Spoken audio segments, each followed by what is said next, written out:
The clock of all things allows Subai to upgrade even junk-tier gear into legendary equipment. He had obtained it as a supreme-level reward after clearing the 999th floor of the Tower of God video game. But right after that, he died, only to wake up in another world. To his shock, it turned out to be the very world of Tower of God itself. Combat classes, life classes, job transfer crystals. All of it was real here. Subai starts wondering if he has transmigrated into a parallel world where the Tower of God actually exists. Here, though, the tower has only been cleared up to the 99th floor. Subai feels this is exactly the kind of opportunity he wanted. If he is the one who cleared floor 999 in the game, then here he would be unstoppable. He thinks to himself that this must be the beginning of his peak life. Before he can get carried away, the teacher shouts at everyone to sit down quietly so they can receive their teleportation crystals. Once handed out, the teacher tells them to crush the crystal to begin their transfer and wishes them good luck and safe travels. The kids are hyped beyond belief, and even Subai admits to himself that he is quite excited. He crushes the crystal immediately. A notification greets him, welcoming him to the Tower of God. It says that personal information has been bound, data is being processed,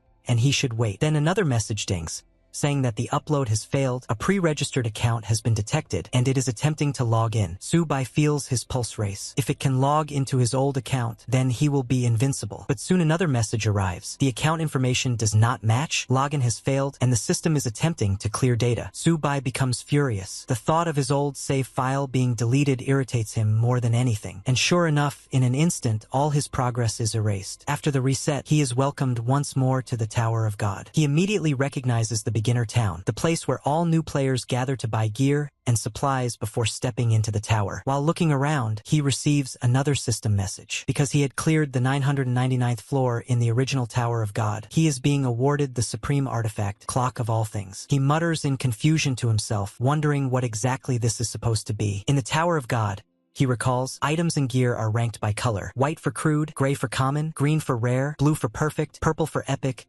and orange for legendary. The Clock of All Things, however, is on a completely different level. Its quality is marked as Supreme Artifact, a heaven-tier reward that has no level requirement. Its effect is simple yet terrifying. Upgrade. The description says it is a clock that can successfully upgrade anything with a 100% success rate, though it comes with a very small price. The vagueness of the effect makes him uneasy, but since he is just a beginner and doesn't have much to upgrade anyway, he decides to look around town first. He even wonders if the tavern lady here would still remember him. Another announcement shakes the atmosphere. Since Yen Nation was the first to clear the newbie zone, all Yen Nation players are given a blessing. Stats increased by 10%. The crowd erupts in excitement, cheering for Sword God Lin, who had cleared it first. Subai checks his own stats and thinks aloud that since the Tower of God is now real, they can no longer treat it like a simple game. If someone dies here, they really die. Still, he notes, a 10% stat boost at the beginner stage is incredibly useful for job transfers. Then he remembers his supreme artifact. If it really works, even junk-tier gear can be upgraded straight into legendary. He tests it on his noob equipment. To his amazement, it succeeds. The Clock of All Things truly upgrades items at a 100% success rate. He stares at the newly transformed legendary gear in shock. Just as he is starting to feel overjoyed, another notification cuts him down. The system tells him that the action has failed due to insufficient coins. Subai suddenly realizes the harsh truth. He is completely broke. With a heavy sigh, he admits to himself that the first step in this world is not about conquering the tower, it is about making money. After all, in the Tower of God, money solves everything. At the Tower of God,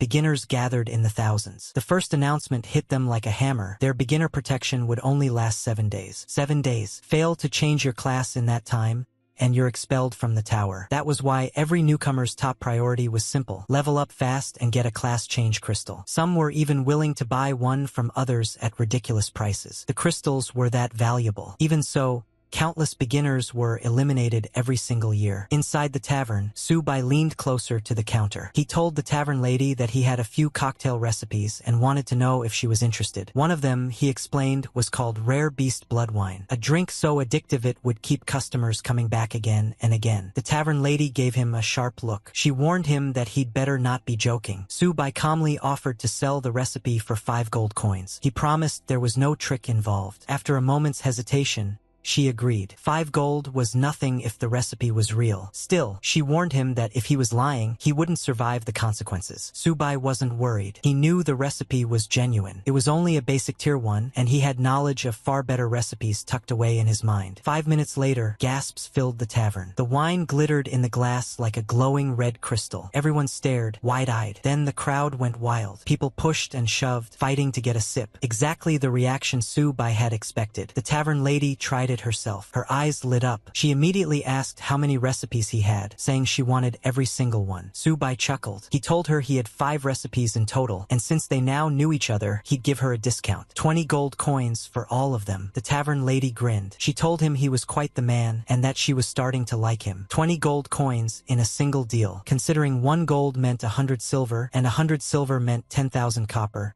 that was a small fortune. More than enough to upgrade the clock of all things again. And the deal didn't end there. The tavern lady even gifted him a premium quality dagger as a bonus. Subai pocketed it, satisfied. Then, without lingering, he decided it was time to move on. The tavern lady tells Subai that if he ever comes across rarer wine recipes in the future, she would be interested in buying them too. Subai replies that she can count on it for the sake of their old friendship. The tavern lady laughs and calls him a smooth-tongued kid. Without wasting more time, Subai decides to upgrade his weapon. The process eats up a lot of silver, but the stat boost is more than worth it. As long as he manages to change his class during the protection period, spending money early is the smartest choice. Wasting time on slow development is not an option. He pours his silver into upgrades and is rewarded with some incredible results. With stats like these, clearing the first floor of the Tower of God will be as easy as slicing through a watermelon. Out at the beginner zone's outskirts, chaos is already breaking out. Players are fighting over wild rabbits. Subai frowns. He wonders why they're crowding around a creature like that. To him, the rabbit looks too cute to even think about killing. On top of that, wild rabbits barely give any experience points.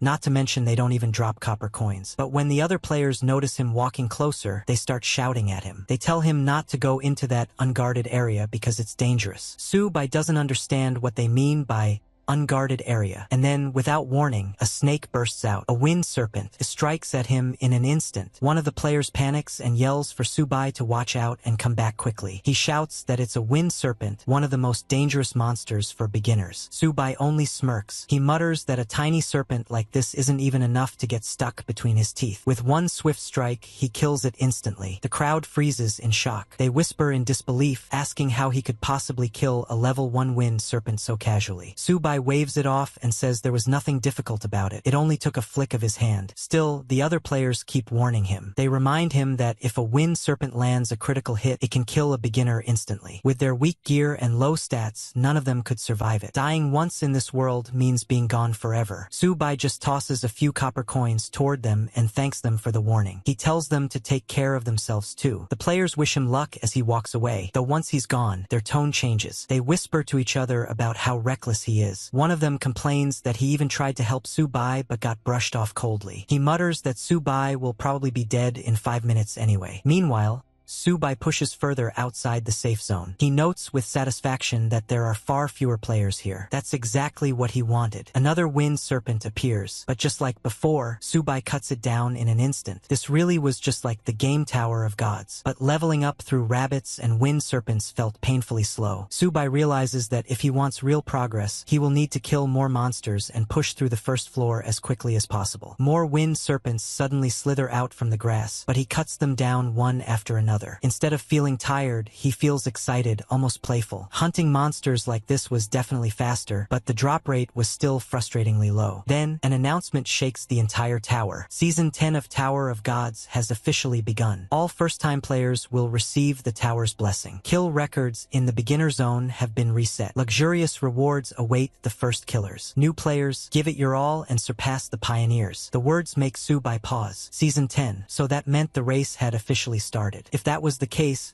he had no intention of letting anyone else take the first kill rewards. Not when he held the divine item, the clock of all things. Around him, the nobodies in the beginner zone whisper among themselves. They wonder aloud who will get the first kill this year. None of them dare to dream too big, though. They already believe it will go to one of the 3 great families of the eastern region. Those people were born with silver spoons in their mouths. Some even mentioned seeing the eldest daughter of the Lin family earlier. She was wearing a full legendary set, gear worth tens of thousands, maybe even millions. A complete set could go for tens of millions, and on top of that, she had high-level bodyguards protecting her. Compared to people like that, the ordinary beginners had no chance. So they put the thought out of their minds and go back to chasing rabbits. Meanwhile, Subai keeps mowing down wind serpents one after another. Then ding! A notification congratulates him. He has reached level 2. As the 823rd player in the eastern region to level up, he has been awarded a black iron chest, along with 2 free stat points. Subai nods in satisfaction. Not bad. But then, another system feature unlocks, the ranking system. He checks it and is stunned. So many players had already reached level 2. The top rankers were even closing in on level 3. He quickly realizes why he is behind. He had spent too much time earlier studying the clock of all things after entering the tower. That little delay had cost him a spot on the leaderboard. Still, he isn't worried. He tells himself that the others only have a temporary lead. Soon enough, he will be the one standing at the very top. With that thought,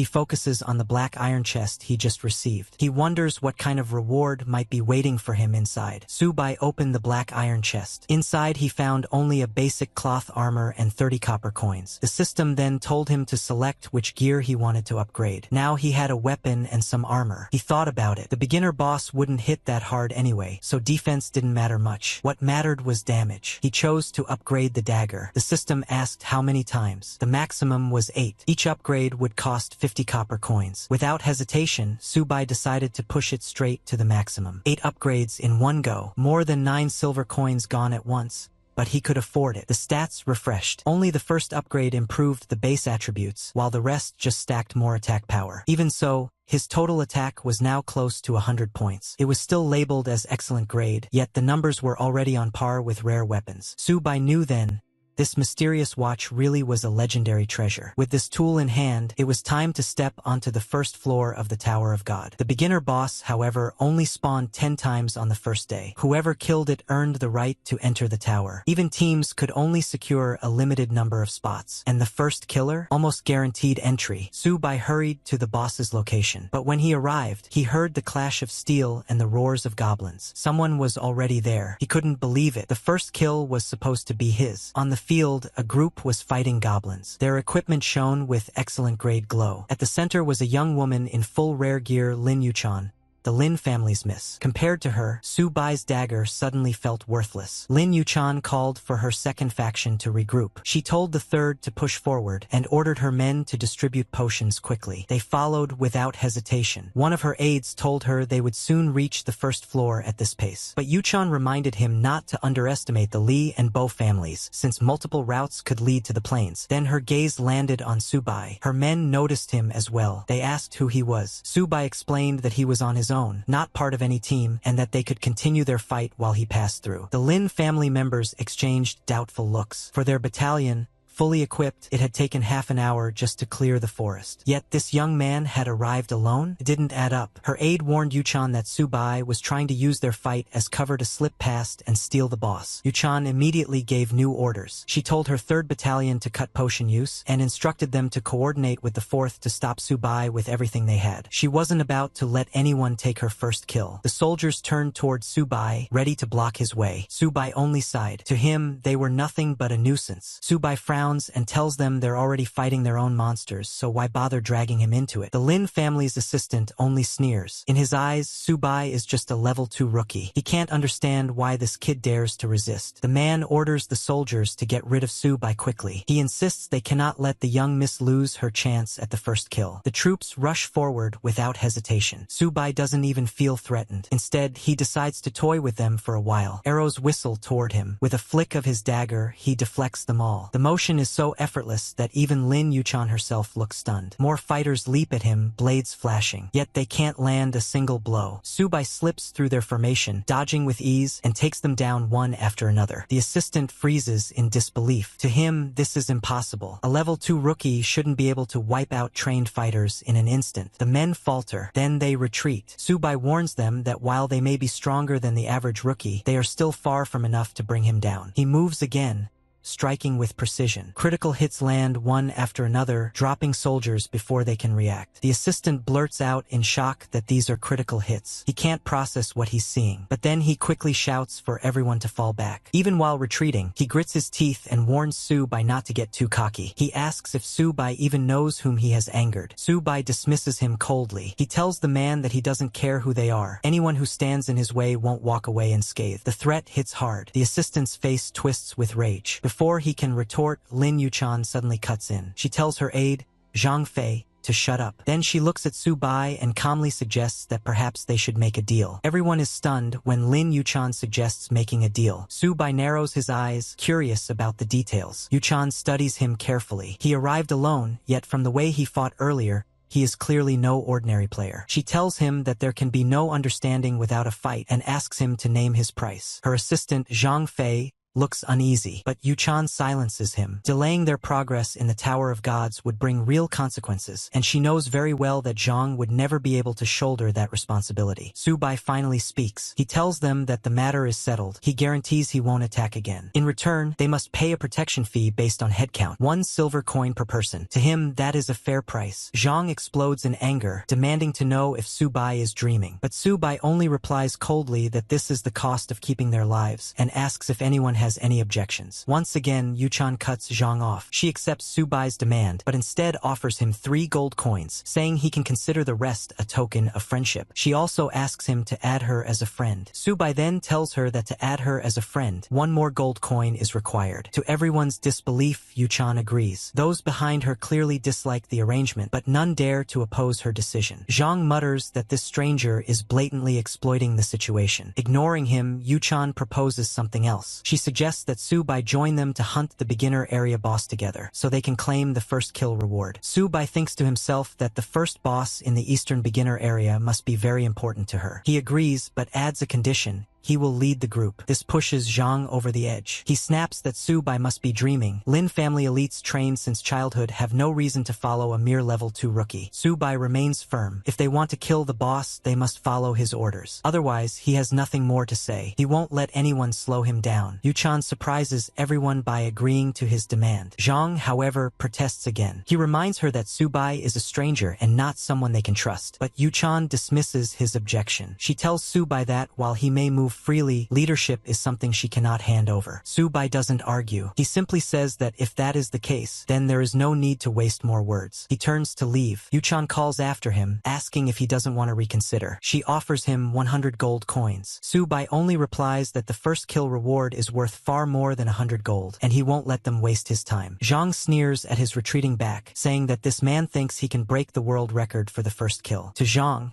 it is nothing but a fool's dream. Yuchan secretly doubts him. A solo player? Even I can't guarantee success, let alone him. Meanwhile, Su-bai sits by a rock and calmly checks his notifications. Now that he's stacked with wealth, he decides to upgrade his gear immediately. He spends 1,650 silver to skip the waiting time. The silver vanishes, and his weapon shines with new power. His stats climb, HP now over 300. With this, he feels confident enough to face the beginner area boss. Back in the tavern, people gossip. Some comment that this year's rookies seem unusually active, and the first kill of the beginner area will probably be decided soon. The tavern lady wonders aloud whether Yen Nation can hold on to that honor, reminding everyone that last year, their guild held the first kill record up to the 9th floor before being overtaken by a super rookie from the Beacon Nation, an SSS class profession. With a sigh, someone says Yen Nation hasn't seen an SSS rookie since Lin the Eternal Swordsman. If even one appeared this year, it would be a miracle. At the cliff, Su-bai descends quickly. The thought of the first kill burns in his mind. He cannot afford to lose. But ahead, he notices a group already fighting monsters. For a moment, he thinks he's late, but then his sharp senses pick up something. The faint trace of energy concealment powder is a cheap trick, useful only against monsters of similar level. Against high-level bosses, it's worthless. Still, it's costly, worth millions,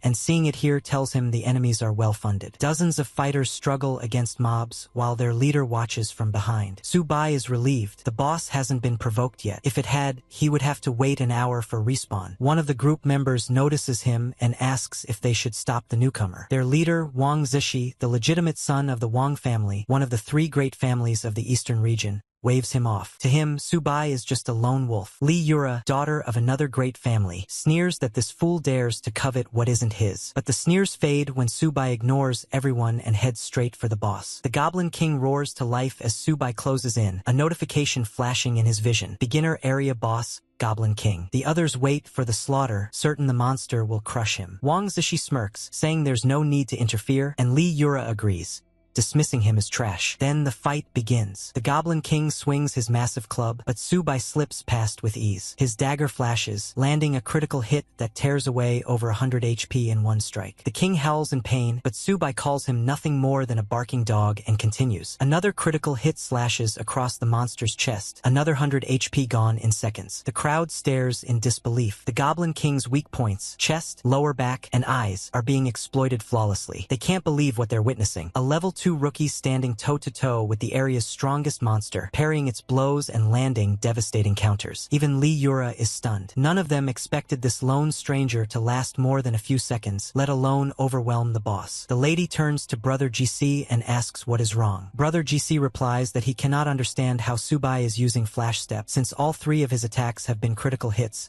something that should not even be possible. Flash Step is a high-level technique that even top players rarely manage to use, so this sight leaves everyone unsettled. They begin debating what to do next, wondering if they should take him down right away. But Brother GC tells them not to rush. No matter how strong Subai looks, there is no way he can finish the boss in a single strike. He reminds them of the mantis and cicada proverb, saying that they should wait until Subai is nearly at his limit, then strike when the opportunity is perfect. Meanwhile, Subai continues the fight with the Goblin King. He tells himself that defeating this opponent will be no harder than chopping vegetables. The monster swings at him again, but Subai answers with another precise slash that lands as a critical hit. He remarks mockingly that screaming will not help the Goblin King, and then strikes at its kidneys. The monster howls in pain, but this time the roar sounds different. Subai quickly realizes the boss might be summoning reinforcements. The other spectators soon notice it too. Just when they thought the battlefield was almost cleared, more goblins begin to appear. The lady points out that the boss has summoned goblin guards. Brother GC immediately orders everyone to switch into assault formation and break through the encirclement. His teammates rally behind him, encouraging each other to give it their all. The lady, frustrated, wonders aloud if these endless goblin guards are appearing because of Subai. Brother GC ignores her complaint and gives another command, telling everyone to clear a path for him. His teammates respond with determination, saying they will get him through and urging him to take the lead. Another member adds that they will carry him forward, all shouting encouragement for Brother Wang to push ahead. In his own thoughts, Brother GC believes there is still time. With Subai's damage output, there is no way he could possibly deplete the boss's remaining health instantly. By using a magic scroll, Brother GC is certain he can secure victory and claim the first kill in the Eastern Zone for himself. He vows not to let anyone else steal that glory. But Subai also sees through their scheme. He understands that they are planning to strike at the last possible moment to steal his achievement. He notices that they have even brought along a mid-grade magic scroll, proof that this is indeed a wealthy rival trying to overpower him. Still, Subai feels a surge of defiance and tells himself that he wants to see them try. At that moment, Brother GC declares that Subai will be destroyed along with the boss. He then activates the mid-grade flame burst scroll, unleashing a massive explosion across the battlefield. Everyone around begins cheering, believing that their leader has finally done it. They praise Brother GC as awesome and assume the victory is his. But the supposed winner himself grows uneasy. He starts to worry when the system remains silent. Then, with growing dread, he blurts out why the system hasn't announced the result yet. At that very moment, the notification appears. It declares that the East Zone beginner town boss has been defeated by player Subai and encourages everyone else to keep working hard. The news hits the entire crowd like a thunderbolt. Their excitement collapses into shock and disbelief. Many cannot understand how this outcome is even possible. Even Brother GC himself mutters that it makes no sense for Subai to one-shot the boss. Subai, standing over the fallen Goblin King, explains coldly. He tells them they are fools for not knowing that fatal wounds can stack damage. He reveals that he deliberately targeted the Goblin King's critical weakness and finished it off when it had only 5% health remaining. He adds that he could have ended the fight earlier, when the boss dropped to 20%, but he waited. Instead, he let the others drool over victory until Wang Jisi wasted his mid-grade scroll, and only then did he deliver the final blow. With a sigh, Subai remarks that it must hurt to think about losing such an expensive item, one worth thousands of gold, for nothing. For Subai, this is more than just a victory. He has been waiting for the chance to teach these wealthy player bullies a lesson, those who rely on throwing money around to crush free-to-play players. Now they are the ones humiliated, left only to wait for the boss to respawn. With a smirk, he tells them farewell and walks away. The announcement quickly spreads to the tavern, where players are already buzzing with talk about someone defeating the East Zone's Goblin King. The news shocks them further when they realize the first kill did not go to one of the three great clans. Speculation rises immediately. Some wonder if the East Zone has a hidden noble Su family behind this mysterious player. Others insist that whoever claimed the kill must be a serious contender, perhaps even someone from a secret clan. A few consider that it could really be Subai, but another player quickly dismisses the thought. He argues that Subai is just an orphan and could never surpass the three great families, suggesting it must be another person with the same name. Yuchan, upon seeing the notification herself, is left speechless. She lashes out in frustration and orders her team to advance to the settlement at full speed. Her command is met with an immediate, unified response of agreement from her people. Meanwhile, Brother Wang's anger burns hotter than ever, now fully directed at Subai. 9:16 p.m. The lady turns to Brother GC and asks what they should do now. Brother replies that everyone should rest and regroup, and in an hour they will farm the next boss. But before his words can settle, a portal opens in front of them. Out steps Yuchan, her expression burning with anger. She demands to know if they intend to take the second boss as well, snapping that she never gave them permission. Just then, a notification appears before Subai. It announces that he is the first player in the East Zone to defeat the Goblin King, granting him access to the Tower of God's reward silver chest. Another line follows immediately, declaring that he is also among the first 100 players globally to unlock the same chest. Two gleaming silver chests materialize in front of him. Subai decides to open them before moving on, reasoning that rare gear might lie inside. The first chest grants him rare boots called One Step Away, along with 10 silver coins. The second chest provides a small XP potion and 30 more silver coins. He inspects the boots and notes that they grant a valuable speed boost, though the level requirement is still beyond his current reach. As he organizes the rewards, another thought strikes him. Since he secured the first boss kill, the Season 10 Global Tower leaderboard should now be open. He pulls it up and checks his standing. His name appears at rank 98. It's a surprisingly low placement, considering he left the beginner village less than 2 hours ago and already killed the Goblin King. He realizes that the top players in other regions must have defeated their bosses nearly an hour earlier. Clearly, wealthy and powerful competitors are not limited to the East Zone. They are scattered across the world. Determined not to fall behind, Subai immediately consumes the small XP potion, gaining a temporary 10% boost to experience gain. He steels himself, thinking that he has no time to waste. 9:16 p.m. With the buff active, he prepares to grind as quickly as possible. Turning back to the portal that has opened, he steps forward without hesitation. He is eager to see what awaits inside, the first dungeon of this season's Tower of Gods. Subai steps into the Tower of God's first floor and immediately recognizes it as the Dark Maze. The tower's beginner zone dungeons are infamous for their variety, each one entirely different in theme, layout, and enemies. Dark Maze, though only an entry-level floor, is notorious for being mid to high difficulty. For most new players, it is a death trap, but Subai remembers this place. Every path, every turn, every hidden dead end. He had memorized it all from his years in the game. The maze hasn't changed. The same patterns still apply, and that gives him a major advantage. Before he can take more than a few steps, however, a pale hand bursts through the ground. A gaunt figure drags itself up, skin stretched over bones, eyes glowing faintly. A notification identifies it as a ghoul. Subai recalls their traits: fast, aggressive, and lethal in groups. If they manage to encircle him, he's done for. He reacts instantly, activating Flash Step to close the distance in a blur and driving his blade into its skull. The critical strike drops the monster instantly, but another ghoul erupts from the floor right behind him. Without hesitation, Subai pivots, strikes again, and lands another decisive blow. This one also falls. The chain of kills, combined with the Goblin King's earlier XP, pushes his level up to 3. Encouraged, he presses deeper into the maze. Soon, he reaches a fork where 2 glowing inscription tablets await, one blue, one red. The blue tablet signifies an easy route, while the red marks the hard path. Subai doesn't hesitate. Harder paths mean greater rewards, and he chooses red. The tablet vanishes, and a massive door materializes in front of him, thrumming with ominous energy. Meanwhile, far away in the Yen Kingdom, the Yeo Dynasty Guild headquarters is abuzz with reports. In the guild's conference room, a woman delivers her update. Young Master Junkai's progress has been smooth so far. Sitting at the head of the table, guild leader Zhou Wang listens with a calm but stern expression. He reminds her that an early lead is meaningless, that the title of Rookie King only belongs to the one who seizes the final prize. The woman smiles politely,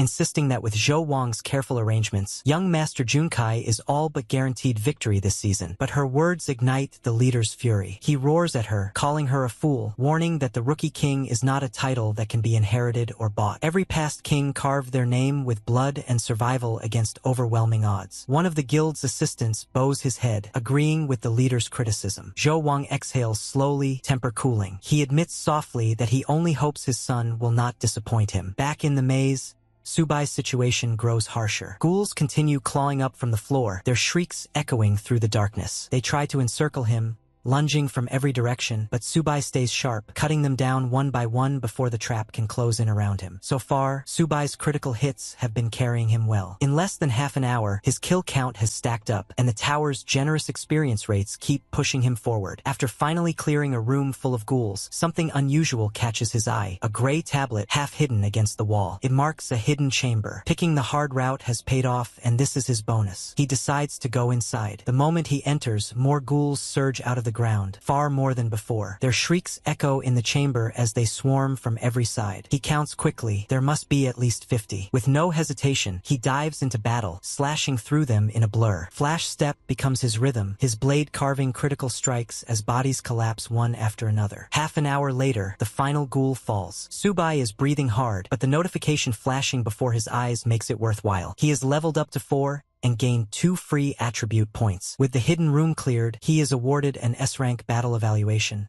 a perfect clear. The tower grants him 1,000 experience points and a stack of gold. His balanced attribute growth makes him grin. It is exactly what he was aiming for. Now he feels ready. The time has come to challenge the floor's boss. Checking the global rankings, he sees Zhou Junkai sitting at number 1, Lin Mengxian at number 2. Yet neither name shows a boss clear. Subai takes it as a challenge. If no one else has claimed the first clear, then he will. He pushes open the door to the boss chamber. Inside are rows of towering statues, all frozen in place, surrounding a massive, goat-headed figure seated upon a throne in the center. The floor 1 boss, the Minotaur, level 5, 55,000 health points, and infamous for punishing careless adventurers. Around him, ghouls begin to rise, moving to intercept. Subai wastes no time. He uses flash step to cut through the fodder instantly, his focus locked solely on the boss. The Minotaur rises slowly, silent and imposing, axe in hand. Just like in the game, it exudes an oppressive aura. Subai hurls his sword at it, testing its defenses, but the boss does not fall for the trick. A thunderous roar follows. A violent wind blasts across the chamber, shaking the floor and rattling the walls. Even the statues along the sides begin to move, stone dragons tearing free from their pedestals to join the fight. Instead of fear,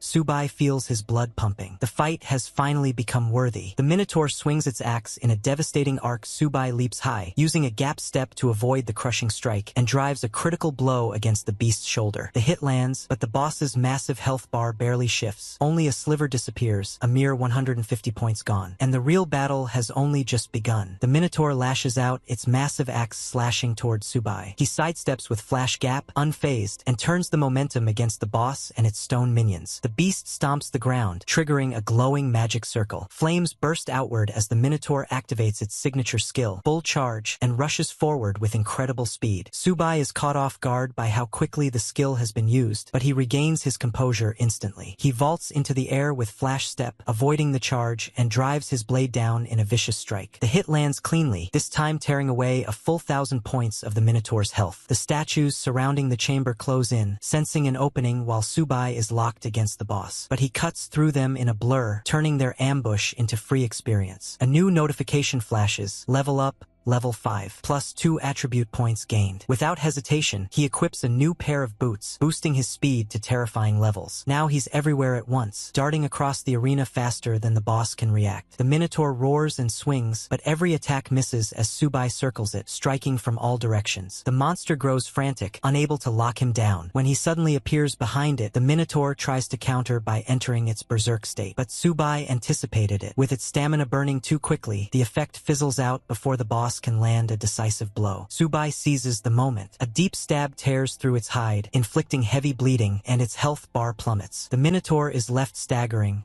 an easy target. Subai presses in mercilessly, delivering a final critical strike that rips away 3,000 HP in one blow. The towering beast collapses onto the stone floor, its body dissolving into motes of light. The tower's system flares with a congratulatory message. Boss Minotaur slain. Tower of Gods. Floor 1 cleared. His reward, an entry ticket to Floor 2. The system congratulates Subai once more. A notification announces him as the first player of Season 10 to slay Floor 1's boss, granting him a golden treasure chest, a beginner's experience orb, and gold coins. For him, this pace is acceptable, neither too slow nor rushed. In the past, he would have cleared a floor in half an hour just to move on. But this season, he knows resources and experience are worth more than raw speed. Elsewhere, a massive explosion rocks the battlefield of the Zhou dynasty. Junkai, armed with his father's perfect-grade weapon, the 10,000 Calamities Annihilation Cannon, remarks on its destructive power. The weapon is brutally effective, though costly to use. Confident, he prepares to continue his bombardment until a sudden notification freezes him mid-action. The system declares that player Subai has broken the first clear record, officially clearing Floor 1 and securing the Yen Kingdom's first victory in the Tower of Gods. Junkai is stunned, his disbelief quickly boiling into rage. To him, the idea that someone managed to clear in under an hour, 58 minutes and 59 seconds is absurd. He insists it must be cheating. Word spreads quickly across the global leaderboards. Subai's name flashes to the top, not only for the tower but also for the beginner zone rankings. Players everywhere are shaken. Many question whether such a time is even humanly possible, while others marvel at the appearance of a newcomer this strong. Comparisons are immediately drawn to Li Jiangxian, the last terrifying prodigy the Yen Kingdom had produced long ago. Excitement spreads. This year's Rookie King title might belong to the Yen Kingdom once again. At the headquarters, the kingdom's leader studies the leaderboard, though his assistant tries to calm him, reminding him that young Master Zhou's time was still among the best in history. The leader remains furious. For him, there is no consolation in second place. A loss is a loss. Still, the assistant reminds him there are 9 more floors to go. If Junkai manages to complete his job transfer early, there is still a path to overturn the standings and seize the Rookie King crown. The leader orders an investigation into the identity of the record-breaking newcomer. The assistant immediately agrees, hurrying to carry out the command. Elsewhere, Yuchan sends a direct message to Subai. She first questions if he was the one who interfered with Wang Jiqi and Li Yuran's boss kill, then acknowledges that he has truly seized the world's first clear record. Finally, she offers an invitation. If he is interested, the Lin family would gladly welcome him as an ally. Standing near the portal, even she admits that they had underestimated him. Meanwhile, Subai stands before the golden treasure chest, the kind that only appears for first boss kills and major events. As the very first chest of the season, he knows it must contain something extraordinary. When the lid opens, golden light floods the chamber. Inside lies a perfect-grade item, the golden hoe. Subai stares in surprise, wondering if this could be the legendary version he once heard about, an item of immense value in the later stages of the game. Alongside it rests a beginner's experience orb. Using the orb immediately rewards him with 60,000 experience points, pushing his level up to 6. Without hesitation, he spends 3,280 silver to skip upgrade times, enhancing his equipment on the spot. The stat increases feels satisfying, and the temptation makes him upgrade again, laughing as his power continues to surge. With preparations complete, Subai steps toward the portal. He sets himself a small but ambitious goal: clear the first 10 floors within 24 hours. The scene shifts to the Naka Desert, where he materializes on floor 2. His trial progress is currently at 0. A timer begins to count down, 1 minute until the dungeon officially starts.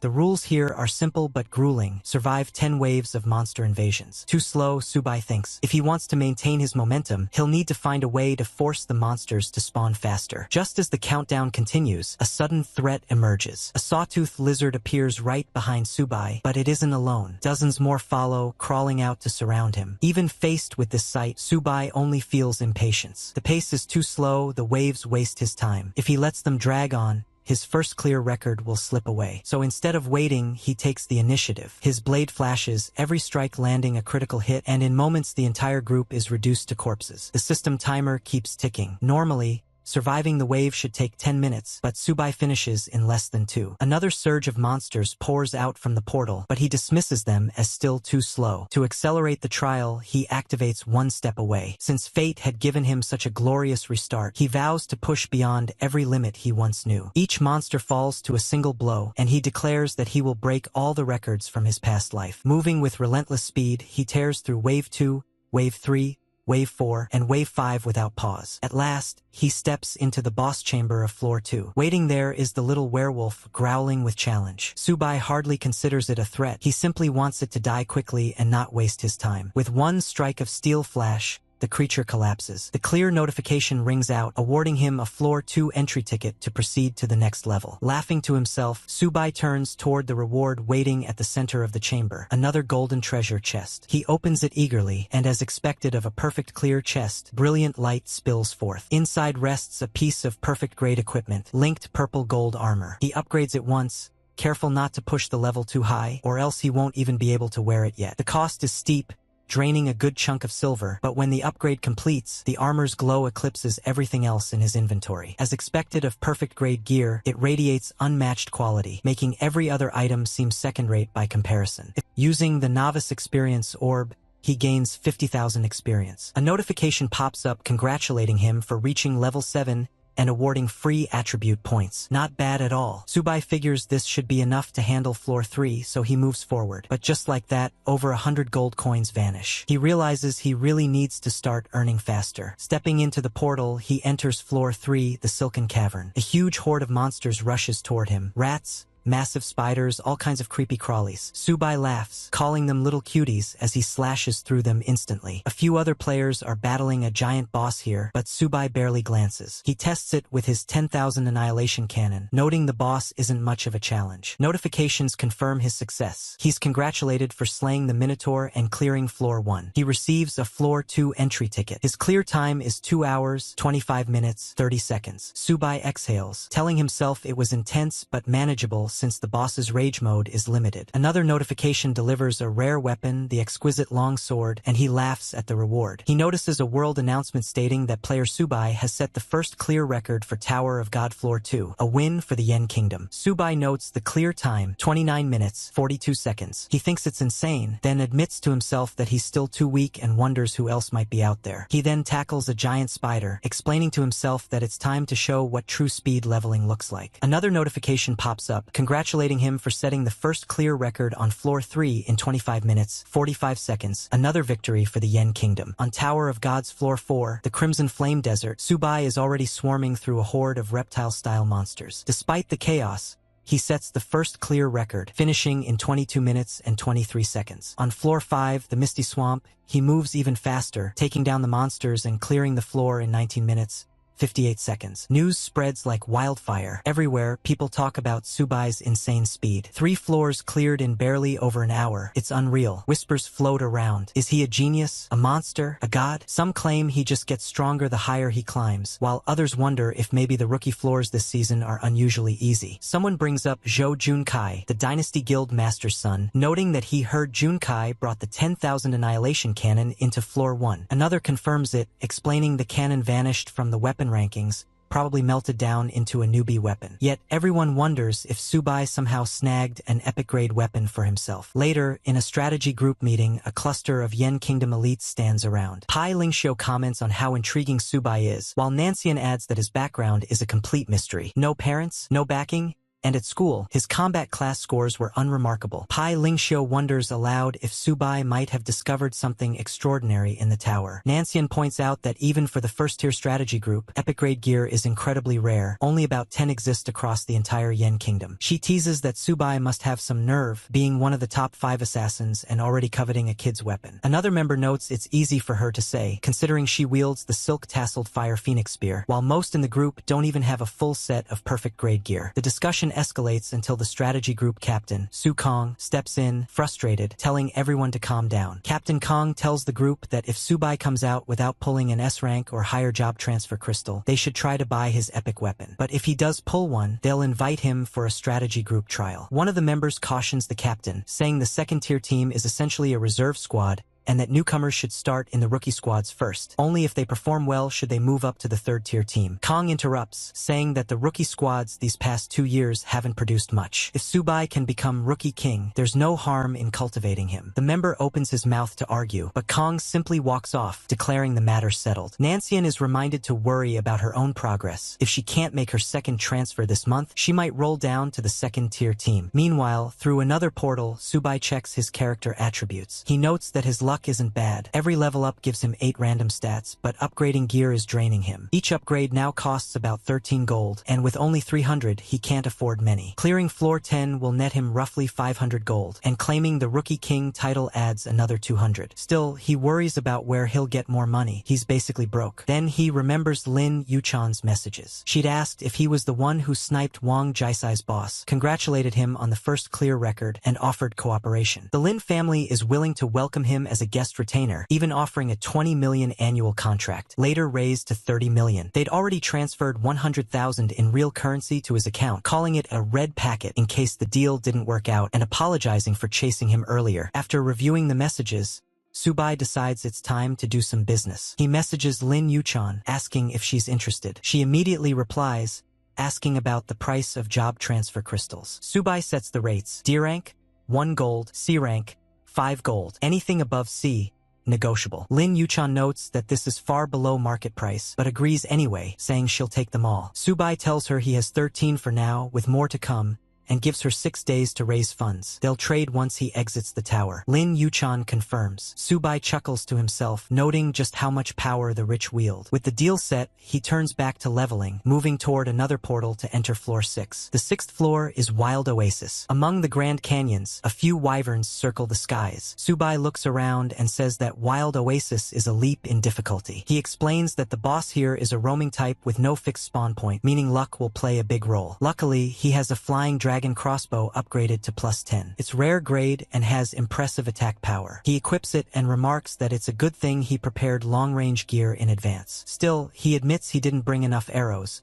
so he will need to use them sparingly if he wants to keep up his pace. With the great grade crossbow in hand, he moves forward. Soon, a monster comes flying straight at him. For Subai, this is the perfect chance to test his new weapon. The creature is down before it realizes what's happening. One after another, the monsters try to strike from different angles, but his bolts hit with sharp accuracy, taking them out instantly. When a few sneak up behind him, Subai reacts immediately. He spins and lands precise shots in a full sweep, clearing them as well. Once the area is quiet again, he nods in approval. He says that the weapon's effect is solid, and the arrows can even be reused if he's careful. That should be enough to last him at least 2 or 3 more levels. Feeling satisfied, he adds that he will sell it to Lin Yuchan when the opportunity comes. He then recalls that the boss should be wandering north along the water source. He follows the stream and hears the sound of rushing water. Smiling, he says that it must be the river. But instead of the boss, he finds a group of amphibious monsters waiting for him, Murlocs. They are ordinary but dangerous, each at level 9 with 70 attack, 45 defense, and 400 HP. Their skills include bite and fish shoot. The moment they notice him, the fight begins. Before the Murlocs can launch a single attack, Subai's bolts cut them down in rapid succession. The ambush is so sudden that they have no chance to respond. When the last one falls, the loot drops onto the ground, 20 copper coins, and, most importantly,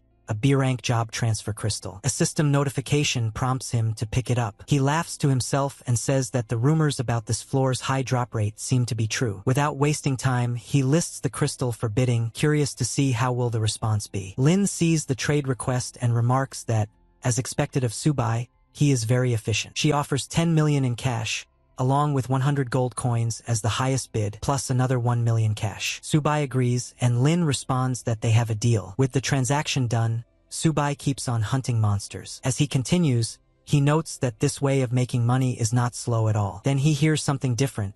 This time, he is sure the sound belongs to the boss. He heads toward it and comes face to face with the Oasis fish monster, Ellie. At first sight, he observes that the creature looks quite unique. With a confident grin, he mutters that he will play with it. But the boss has no intention of playing. It roars furiously and charges. Subai reacts instantly. He leaps upward with his flash gap skill, fires his crossbow midair, and lands 3 critical hits, each inflicting over 1,000 damage. Enraged, the boss hurls its weapon, but Subai dodges effortlessly. He taunts the monster, saying it is still as stupid as ever and has made no progress. He then unleashes another barrage, this time slamming critical hits straight into its face, dealing over 3,000 damage in total. A system notification chimes, congratulating him on defeating the Oasis fish monster and clearing the 6th floor of the Tower of God. He receives an admission ticket to the 7th floor. Since he is also the first player to defeat the Oasis fish monster in Season 10, he is rewarded with 1 gold chest, 1 novice experience orb, and 50 gold coins. His clearance time is recorded at 1 hour, 58 minutes,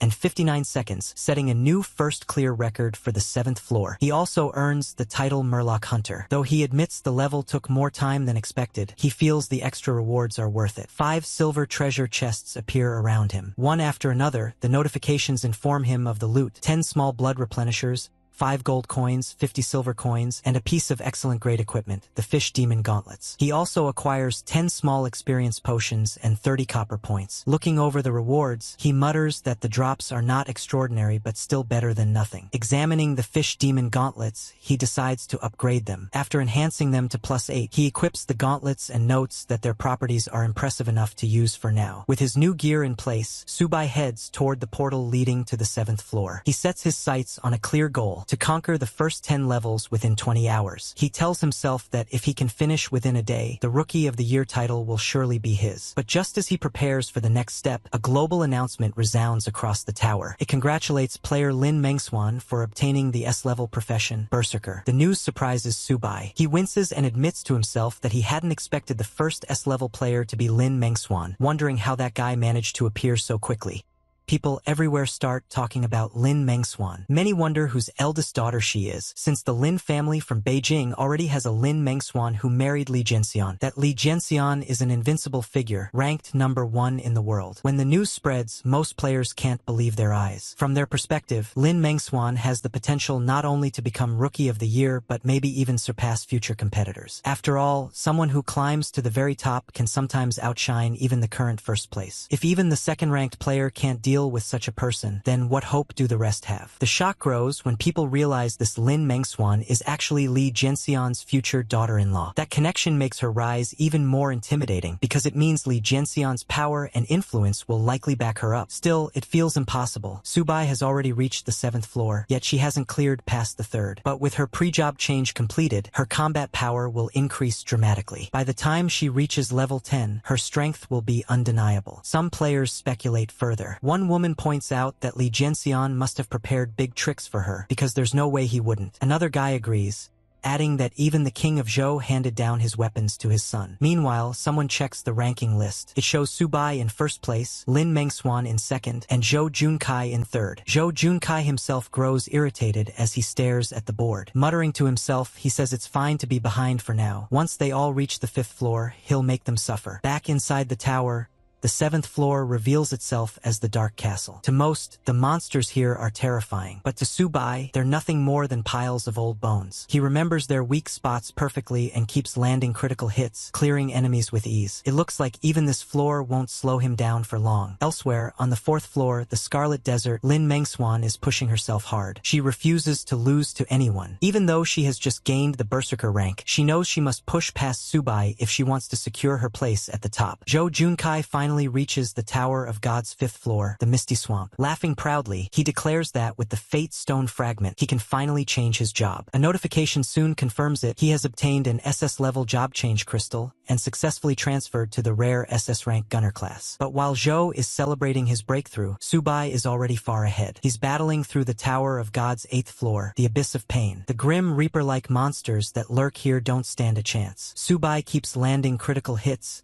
shattering their bones one after another. He even mocks them, laughing as he points out how useless they are since they're nothing more than bone monsters. At this point, only 2 more floors remain before he reaches his goal. Meanwhile, Lin Mengswan, holding 2nd place, is still stuck on the 6th floor. Determined, she tells herself that she will catch up to him no matter what. But fighting the monsters here is no easy task. She realizes she's wasted too much time in the oasis and pushes herself harder, desperate to close the gap. By now, Subai has already entered the 9th floor, Nightmare Town. The place disgusts him. The monsters, the atmosphere, everything feels rotten. He grumbles about how he doesn't even want to stay here longer than necessary, so he rushes forward, clearing enemies as quickly as possible. While Lin Mengswan struggles her way into the 7th floor, Subai pushes straight into the 10th Nightmare platform. There, he finally comes face to face with the floor boss, Nightmare Harms. Subai doesn't waste time. He calls it the Little Nightmare and says this is the final hurdle standing between him and the Rookie King title. The monster roars back, unwilling to tolerate his mockery. But Subai isn't interested in playing around. He charges in, striking directly at its kidneys, forcing the boss to stagger. Nightmare Harms tries to grab him, threatening punishment for daring to desecrate the Nightmare's domain. Subai just scoffs, kicking its hand away in midair. He mocks the boss, saying that trick didn't work before and won't work now, before finishing with a ruthless strike, telling the monster its rightful place is in hell, not standing in front of him. With one massive strike, Subai finally takes down the boss. The monster lets out a pitiful cry, insisting that nightmares are supposed to be invincible and wondering how it could possibly be defeated by a mere young man. Almost instantly, a wave of notifications fills Subai's vision. He is congratulated for breaking the first kill record, clearing the 10th floor of the Tower of God, and securing yet another victory for the Yen Kingdom players. His clear time is recorded at 54 minutes and 23 seconds. The system also announces that he is the very first player this season to conquer the 10th floor. As a reward,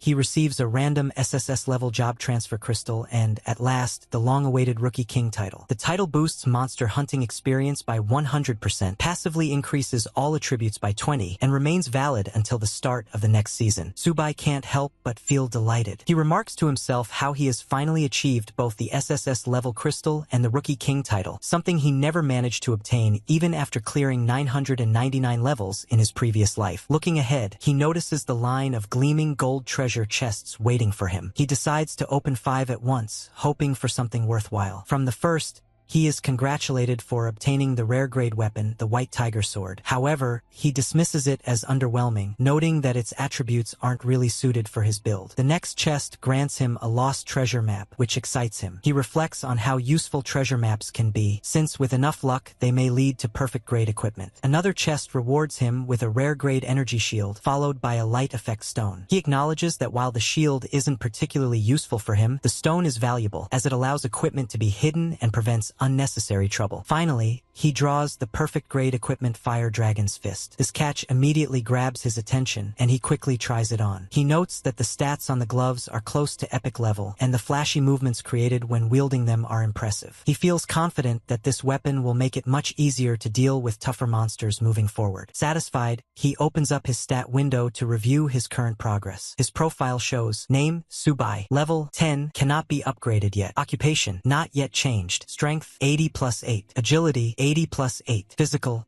80 plus 8. Spirit, 80 plus 8. Health, 880. Constitution multiplied by 10. Subai checks his stat window once more. His magic value is 880, calculated from spirit multiplied by 10. His physical attack comes out at 176, strength multiplied by 2, while his magic attack is also 176, spirit multiplied by 2. His equipment slots look stacked. The Clock of All Things, a supreme artifact, Fire Dragon Fist +1, perfect grade, Chain Purple Gold Armor +1, perfect grade, Flying Dragon Crossbow +1, perfect grade, Exquisite Dagger +8, excellent grade, and One Step Away, rare grade. His constitution sits at 10 times the base, and to top it off, he also has the Fire Dragon Belt +1, perfect grade, Chain Purple Gold Tube +1, perfect grade, Flying Dragon Crossbow +10, and an Exquisite Lantern Sword +8, excellent grade. Looking at all this, he grins and tells himself that, with these stats, upgrading through the Clock of All Things will turn his punch into something deadly. He then decides to clear out the remaining 30 or so silver treasure chests, mostly to exchange for money. The notifications keep rolling in: congratulations for receiving exquisite swords, an iron sword, moon earrings, 10 small experience potions, 5 gold coins, and even a pair of dark green leather boots. Suddenly, the announcements start booming across the server. The first declares that in the 10th season, player Subai has become the first to clear the 10th floor of the Tower of God, and has officially been awarded the title of Rookie King. Another announcement follows, confirming that Subai cleared the first 10 floors in just 17 hours, 2 minutes, and 34 seconds, completely shattering the historical record. For this, He is rewarded with yet another random SSS-level job transfer crystal. Everywhere in the Eastern District, Xinqing townspeople lose their minds over the news. Some shout in disbelief that an SSS-level crystal has appeared, noting it is only the 10th one since the Tower of God was first established. Others remind each other that the last SSS-level warrior from the Yan nation was Li Jinxian, now ranked number 1 in the world. Crowds even start praying, asking for blessings upon the Yan nation. Inside a conference hall, the atmosphere is no calmer. Leaders scramble as the captain demands every bit of information on Subai. He orders Pei Lingxiu to follow up immediately, making sure their team engages him as soon as he leaves the novice area, warning not to let any other squad get ahead. When Pei Lingxiu cautiously mentions that proper recruitment should involve offering conditions, the captain cuts her off sharply. He tells her to forget the negotiations and just use the highest standards of their elite 11th team, pay whatever it takes, recruit him directly into the first-line squad. The captain insists that with Subai on their side, they'll have an SSS-level combatant under their banner. That would put them second only to Li Jinxian's team and elevate their status beyond anyone's reach. Pei Lingxiu finally agrees, privately thinking that the captain is right. She looks forward to shutting down the arrogant mockery they've endured from the 5th and 6th teams once and for all. You all smashed 1,000 likes so fast last time. Can we push it even further to 2,000 likes this round? If we hit it, the next part drops instantly once again.